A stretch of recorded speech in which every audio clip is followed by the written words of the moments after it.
How to change your name in Hunting Sniper. Hi everyone, welcome back to another video from Wake&Tech. If you're playing Hunting Sniper and want to change your in-game name, first of all, open the Hunting Sniper game on your device. Once you're inside, go ahead and tap on your profile avatar at the top left corner. Now, you'll see your name or your current name at the top. Click on this little pencil icon or this note icon right next to the current name and go ahead and enter a new one. After typing down your name, click on confirm.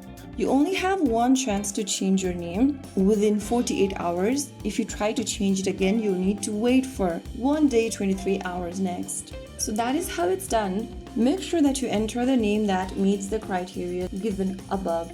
If you found the video helpful, don't forget to like, share and subscribe to our channel.